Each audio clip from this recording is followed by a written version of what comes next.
Assalamualaikum warahmatullahi wabarakatuh.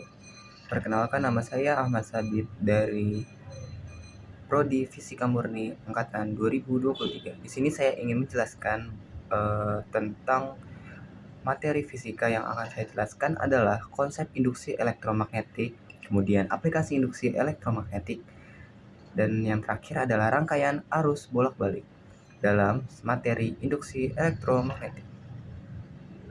Yang pertama adalah konsep induksi elektromagnetik. Nah, konsep induksi elektromagnetik yang akan saya jelaskan adalah konsep flux magnetik. Flux magnetik didefinisikan sebagai hasil kali antara komponen induksi magnetik tegak lurus bidang B dengan luas bidang A. Oke. Kemudian adalah GGL, induksi pada kawat yang memotong medan magnetik. Perubahan flux magnetik disebabkan oleh perubahan luas bidang kumparan yang memotong medan magnetik.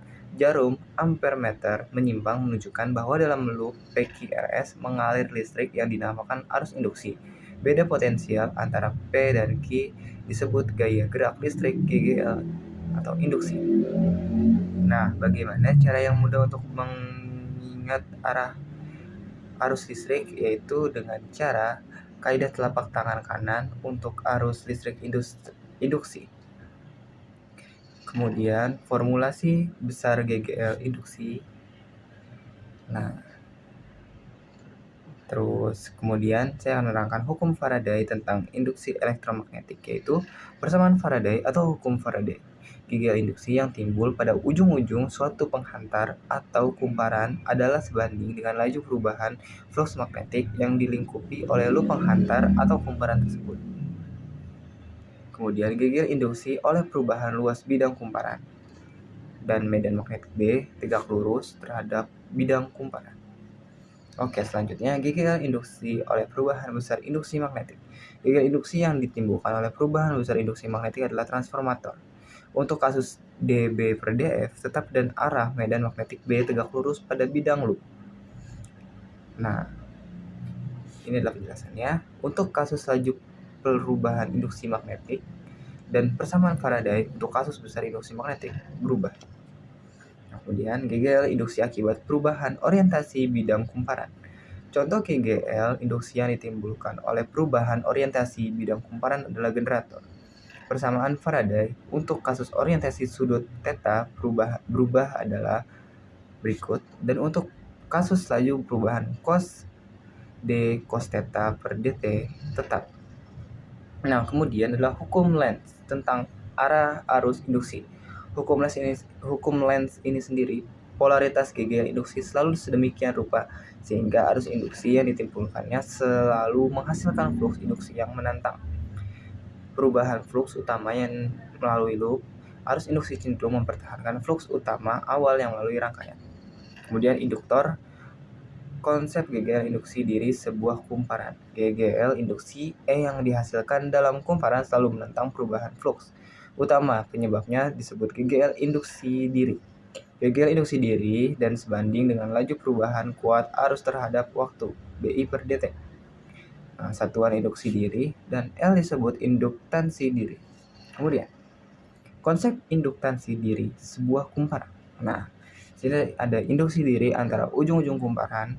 L sama dengan induktansi diri Henry sama dengan H, N sama dengan banyak lilitan, dan flux magnetik WB, I sama dengan kuat arus melalui kumparan A, ampere, satuan ampere. Induksi diri selenoida atau toroida, induktansi selenoida berikut rumusnya. Untuk toroida, I sama dengan 2πr dengan R adalah jari-jari efektif. Selanjutnya adalah induksi kumparan dalam bahan. Nah, ini ada rumus, kita bandingkan dengan induktansi selenoida tapi tanpa inti berisi udara. Kemudian adalah permeabilitas relatif dari suatu bahan adalah nilai perbandingan antara induktasi diri kumparan dengan bahan sebagai inti dan induktasi dari kumparan dengan udara vakum sebagai inti. Nah, selanjutnya energi yang tersimpan dalam induktor. Energi yang dalam kapasitor tersimpan dalam bentuk medan listrik W sama dengan setengah CV kuadrat. Nah, usaha total yang dikerjakan selama arus melalui induktor diubah I sama dengan 0 ke nilai tetap. I adalah berikut adalah W integra O dW sama dengan L I integra 0 I dI. Energi induktor adalah W sama dengan setengah L I kuadrat. Aplikasi induksi elektromagnetik, generator listrik, generator AC, arus bolak-balik. Nah, kemudian ini adalah gambarnya dengan rumus seperti ini. Dan kemudian generator DC, arus searah. Nah, arus searah ini tidak bolak-balik. Dan kemudian adalah kepala head kaset. Kemudian adalah transformator. Transformator ini sendiri adalah suatu alat yang digunakan untuk mengubah suatu tegangan AC tertentu ke tegangan AC lain yang diperlukan oleh beban listrik. Nah, ini ada formulasi transformator, persamaan trafo ideal, persamaan trafo nyata. Selanjutnya, ini adalah trafo AC, gambar trafo AC, dan selanjutnya adalah rangkaian arus bolak-balik. Kuat arus dan tegangan AC dinyatakan dengan fasor. Ini sama dengan I N sin omega T dan V sama dengan V M sin omega T. Selanjutnya adalah formasi arus dan tegangan AC. Nah, ini adalah daya disipasi oleh AC dan jadi hubungan antara nilai efektif arus dan tegangan AC dengan nilai maksimum arus dan tegangan AC adalah sebagai berikut. Nah, ini adalah alat ukur arus tegangan AC. Nah, ini adalah layar osiloskop dapat menentukan nilai maksimum dan nilai puncak dari arus atau tegangan bolak-balik. Kemudian ada rangkaian resistif, induktif, dan kapasitif murni. Arus dan tegangan bolak-balik yang sefase. I sama dengan IM sin omega T dan V sama dengan VM sin omega T. Pada rangkaian AC dapat terjadi perbedaan fase antara arus listrik dan tegangan. Nah, rangkaian AC untuk resistif murni adalah sebagai berikut. Daya pada rangkaian resistif murni, arus listrik yang mengalir melalui hambatan akan menimbulkan panas yang akan dibebaskan disebut daya disipasi. Sebagai berikut. Dan rangkaian AC untuk induktor murni. Pada induktor murni, tegangan antara ujung-ujung. Berikut rumusnya. Dan yang pertama adalah ada reaktansi induktif. Pada rangkaian AC yang menghambat arus listrik adalah hambatan listrik R dari resistor. Yang menghambat arus listrik dalam rangkaian AC untuk induktor murni adalah reaktansi induktif. Nah, ini berikut contohnya. Yang kedua adalah sifat induktor pada frekuensi mendekati 0 arus DC. Reaktansi X sebagai penghambat arus berbanding lurus dengan frekuensi. Untuk frekuensi mendekati 0, X jadi 0. Dan ini menunjukkan bahwa sebuah induktor sama sekali tidak menghambat arus DC. 3. Daya pada rangkaian induktif umum. Nah, daya adalah hasil kali kuat arus dan tegangan. Daya saat juga positif, yang berarti bahwa generator mengirim energi ke induktor, tapi tegangan adalah negatif sementara arus adalah positif. Nah, kemudian sehingga daya sesaat sebagai hasil kali duanya adalah negatif. Selama waktu ini, induktor mengembalikan energinya ke generator. Daya bergantian antara nilai-nilai positif dan nilai negatif untuk suatu selang waktu yang sama. Selanjutnya adalah rangkaian arus bolak-balik untuk kapasitor murni. Nah, pada kapasitor murni, tegangan antara ujung-ujung V sama dengan Vm sin dalam kurung omega T min 90 derajat dengan Vm sama dengan Im per omega C atau Im sama dengan Vm per 1 per omega C. Selanjutnya adalah reaktansi kapasitif. Reaktansi kapasitif dengan rumus sebagai berikut.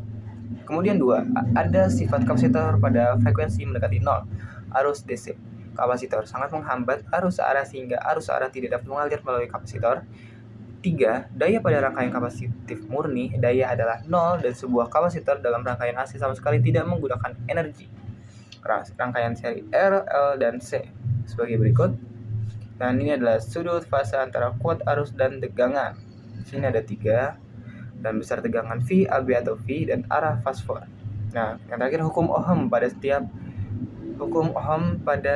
tiap komponen. Kemudian, frekuensi resonansi rangkaian RLC, syarat resonansi.